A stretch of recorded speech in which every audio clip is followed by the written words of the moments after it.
Hello and welcome to today's lesson where we're looking at John Kotter's 8-step change model, which is one of the best known and most widely applied models for leading change.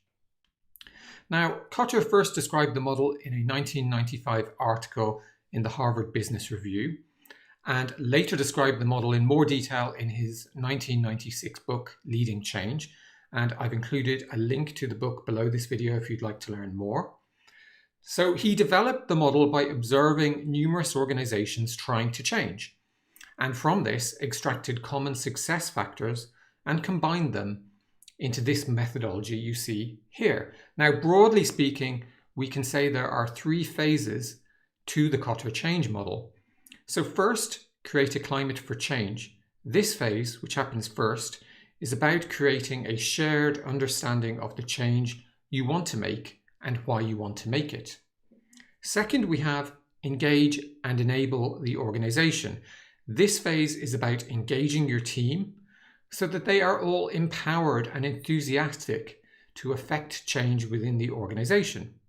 And third, we have implement and sustain. This phase is about pressing ahead after your initial successes to build momentum and fully embed the change within your organization. So with that, let's jump in and take a more detailed look at each of the steps. So first, you need to create a sense of urgency around the initiative that convinces others of the need to act immediately. In this step, what you're trying to do is build a compelling case for change so that people understand why the change is necessary. Your aim is to build lots of support for your initiative so that the sense of urgency is shared and your peers are no longer happy with the status quo. Now, Kotter estimated that a minimum of 75% of management needs to back an initiative or be on board with an initiative for it to be successful. Next, we have build a coalition. It's not enough to try and push through a major change by yourself. To be successful, you need to form powerful coalitions with key people within your organization. By getting influential and respected people visibly on your side, you are far more likely to drive through the change successfully. These key people must be prepared to work together outside of the formal hierarchy and act as change leaders for the initiative. Bring these key people together to form a change coalition or powerful change steering group. Aim to have a diverse group of key, powerful people from different parts of the organization who combined have enough power to drive the change through the organization. Step 3 is create a vision. You need a clear vision of how you see the future organization looking and why it's necessary to change. This will help everyone understand why you're asking them to move outside their comfort zone and action this change. Every member of the Change Coalition should be able to describe the vision in just a few minutes, and it's a good idea for you as the leader to practice your vision speech often. You want your vision to be easily understood by the people who will be affected by the change. Now, during this stage, you also create initiatives to realize the vision, and you should link these initiatives to the vision so it's clear to everyone how they contribute towards realizing the vision. Step 4 is to communicate the vision. It's not enough to have a vision, you need to communicate it. You want to win the hearts and minds of those who have to execute the change. That way, you will create a willing army of people who want to make the change happen. In essence, you want to get everyone to buy in to the initiative, understand the urgency of the change, who all want to pull in the same direction. Now, your communication needs to be clear and laser focused, and that's because it competes with all the other hundreds or even thousands of communications happening within your organization every day. In this phase, you want the team to feel that this isn't a project, it's a mission. Now, to cut through, make use of all the communication channels available to you, and every time you speak or communicate about the initiative, remember to tie it back to the vision. Step 5 is empower others to act on the vision. Now, until now, you've been painting a picture of the vision to inspire your team. But now the entire Change Coalition needs to step up and remove any blockers or barriers so that the team can get on and implement the vision.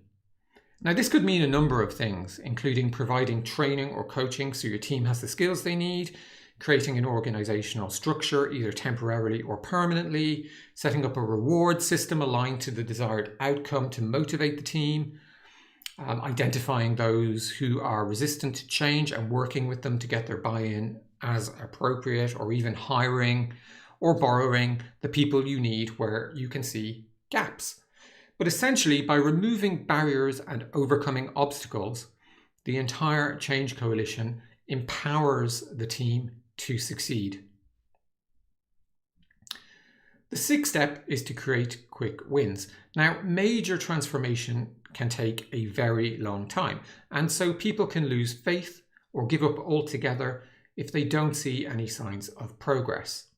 So in this step, you structure your initiatives so as to achieve quick wins early on. Now, that means breaking the initiative down into phases with one or more visible, tangible benefits delivered at the end of each phase. Seeing early success is a great way to build momentum and energize your team. It also builds resilience for when more difficult challenges are encountered later on. Now, you should communicate any successes you have regularly and widely. Remember that nothing breeds success like success, so praise and reward those who help reach the targets. Step 7 is build on the change. Real change, as we've just said, takes a very long time. Until new approaches are deeply ingrained, there's a real risk of people reverting to old ways of working. Quick wins are only the very start of what needs to happen to achieve long-term change. And this means you must continuously repeat steps 4 through to 6 of the model and communicate the vision, empower others, and schedule quick wins over and over. It can be really easy to take your foot off the accelerator once you see some quick wins. This step counters that tendency by encouraging you to stay focused and continuing to set goals to build on the successes and momentum you've already achieved. The final step is to embed the change. In this step, you make the change stick. The change needs to become a fundamental part of how your organization works and its culture. And that means that the change must be embedded into organizational systems and processes. It must be embedded into the daily work of everyone in the organization. Now, there are some advantages and disadvantages associated with the model. So in terms of advantages, then the model focuses on obtaining buy-in from key employees to ensure success. It fits nicely on top of traditional organizational structures, and it provides a set of clear steps to guide you through the process of change. In terms of disadvantages, well, it's a top-down model, so you can miss potential opportunities because not everyone is involved in the co-creation of the vision or the initiatives. It can lead to resistance and resentment amongst employees if you don't consider how people react to significant change, if you don't understand, for example, the change curve. And finally, while the model is really good for initiating change, it doesn't help you as much when it comes to sustaining change.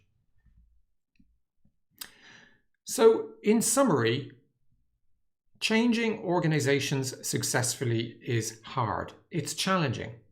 Kotter's 8-step change model provides a step-by-step process you can follow to give your change a fighting chance of success.